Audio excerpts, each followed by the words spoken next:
Halo guys, para konsumen air putih. Yuk, coba lo perhatiin. Lo beli air mineral botolan, merek A, B, C, D. Coba lihat labelnya. Gambarnya apa? Gunung. Klaimnya apa? Dari mata air pegunungan terpilih. Semuanya jualan gunung.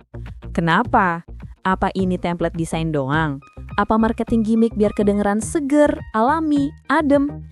Kenapa nggak ada yang jualan air mineral dari sumur tetangga? Apa beneran airnya literally diambil dari puncak Gunung Salak? Dan apa bedanya sama air PDAM atau air sumur kita yang kayak di video kemarin kalau direbus juga aman? Selamat datang di Baru Tahu. Dan hari ini kita bakal bedah tuntas kenapa air mineral haram hukumnya kalau nggak dari gunung. Siap-siap, spoiler alert paling gila.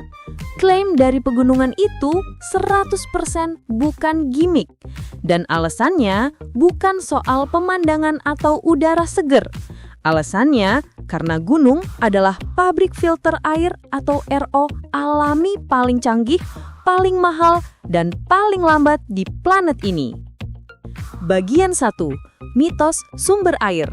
Gunung bukan pabrik air.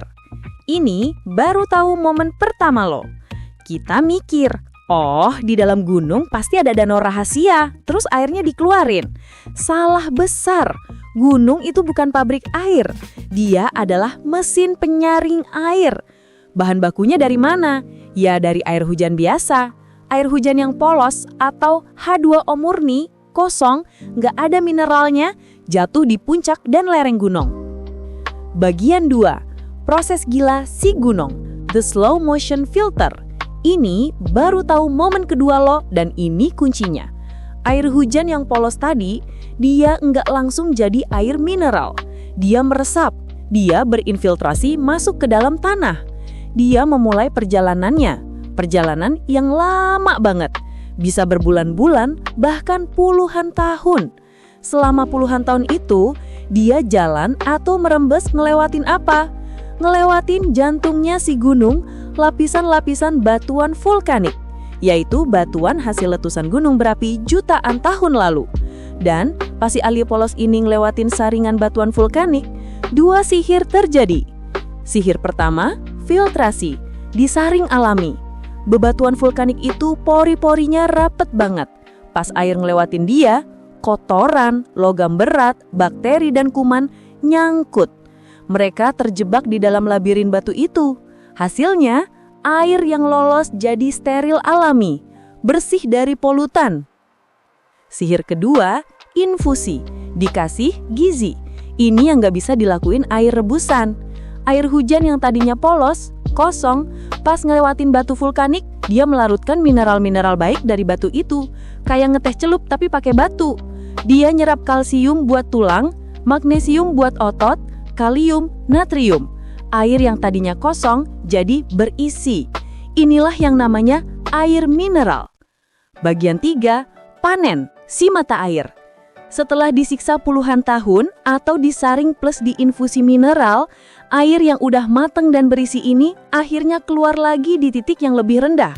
Dia mancur dari sela-sela batu di kaki gunung. Inilah yang namanya mata air. Dan pabrik-pabrik AMDK itu, atau air minum dalam kemasan, itu literally membangun pabriknya di titik panen itu. Mereka nampung air yang udah lulus dari filter gunung. Mereka tinggal masukin ke botol, paling disaring dikit lagi, terus disteril pakai ozon atau UV. Bagian 4, bedanya sama air sumur atau rebusan? Sekarang lu ngerti bedanya. Air sumur atau PDAM di kota atau dataran rendah, sumbernya air hujan yang nyaringnya cuma ngelewatin tanah biasa. Tanah biasa itu kotor, deket sama septic tank, sumber E. coli, deket sama sampah, deket sama pipa karatan. Filternya jelek, nggak ada infus mineral vulkanik. Hasilnya, air kosong yang rentan kontaminasi, makanya wajib direbus. Tujuannya membunuh kuman atau E. coli. Tapi rebus nggak nambahin mineral. Rebus nggak ngebuang logam berat, malah makin pekat. Air mineral dari gunung. Sumbernya mata air yang filternya batuan vulkanik. Sudah steril alami atau difilter, dan bermineral atau diinfusi. Makanya nggak perlu direbus. Justru kalau direbus, mineralnya bisa ngendep atau rusak. Kesimpulan, jadi klaim dari pegunungan itu penting banget. Itu bukan marketing pemandangan. Itu adalah sertifikat alami yang bilang, air gue ini udah sekolah puluhan tahun di dalam filter batuan vulkanik, udah bersih dan bergizi dari sananya. Gimana? Lo baru tahu kan?